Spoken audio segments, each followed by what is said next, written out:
Hey everyone, Draco Prime 220 here, and I would like to talk about a character. This is going to be a character discussion video, and let's go back a little ways. Let's go back all the way to 2017. And on that year, we got My Little Pony, the movie. The animation was good.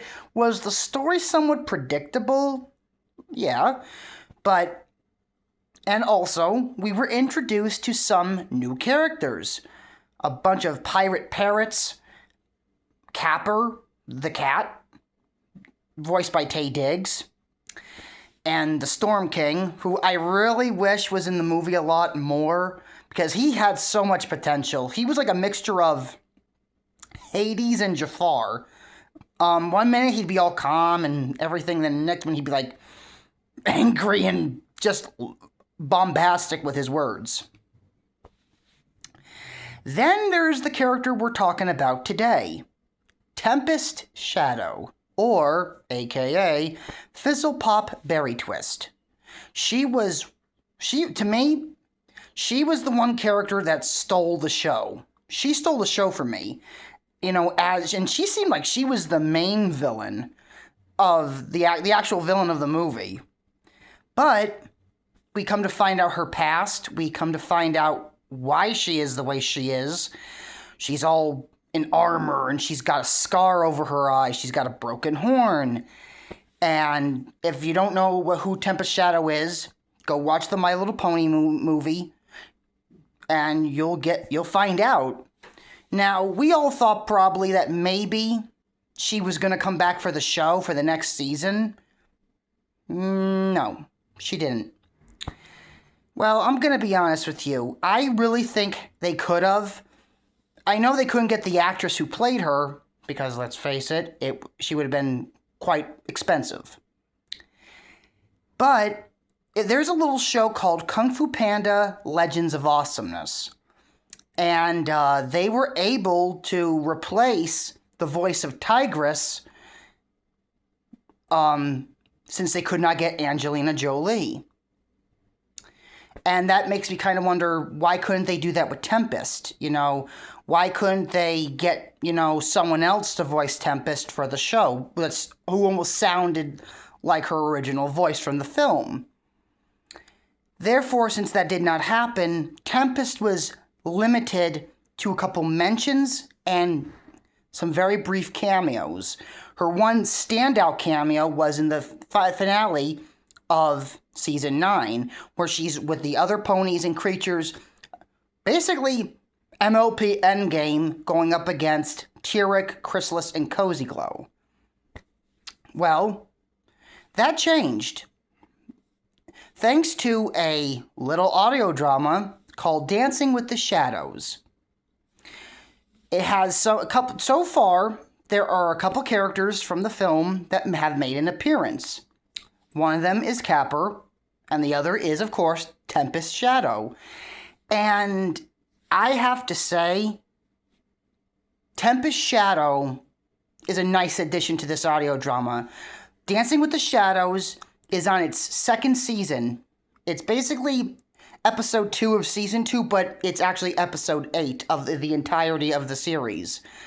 But it's made by Vocal Suites, who I strongly recommend to her channel. I will get the link and put it in the description box below. She made this audio drama about, Twilight falling in love with Discord. Yeah, Twilight Cord. Not Fluttercord. But it's actually a very good story. Very interesting. The characters are well done. And Tempest is now actually a royal guard for Twilight's castle. And it kind of gives a little brief flashback of right after the events of the film that, Celestia and Luna have their guards, but Twilight doesn't have any. So Tempest is the most prominent candidate to be one of the guards of Twilight's castle. And this is where we see a lot more of Tempest's personality. She's still this very stoic, like, I'm Batman kind of brooding character, but she's had a lot of moments that stand out. I'm not going to spoil any of them because if you have not seen this audio drama, I strongly advise you to go see it. It is really good. It is. Like, it's a really good story, and if you like the My Little Pony 2017 movie, and you like Capper, you like Tempest, you like My Little Pony in general, this is for you. And that's what I kind of like about this. Finally, Tempest Shadow is getting some well-deserved love. And also, she, apparently there is another audio drama in the works called Strings of Fate, where it's going to involve Twilight and Tempest. The first teaser trailer came out like a year ago. I think it's still in the works. I'm really hoping the first episode comes out this year. We're just gonna have to wait and see what happens. But yeah, Tempest is getting a lot of well-deserved love that the actual show, unfortunately, I guess, could not afford to do. Personally, I think they could have afforded, Tempest, but they could have gotten a different voice actress. They did it with Tigress in Kung Fu Panda Legends of Awesomeness, where they got someone who kind of sounded like her to play Tigress, since they couldn't get Angelina Jolie. So, Tempest is getting a lot of well-deserved love, and she's a very popular character. I liked her. I really liked the movie animation, which really makes it sucks even more that there was concept art of an unmade sequel to the film, which I guess became Rainbow Road Trip. And it just sucks that we didn't get the sequel. I really think they should have done it because I loved the animation. I loved how expressive they were. Like, there's this one scene where Grubber and Tempest are having a talk about finding Twilight, and he says, I know you're upset. Got one word for you. Sponge cake. He gets shocked, of course. And then she says, I need all 4 for the staff to work. And she's like, I know.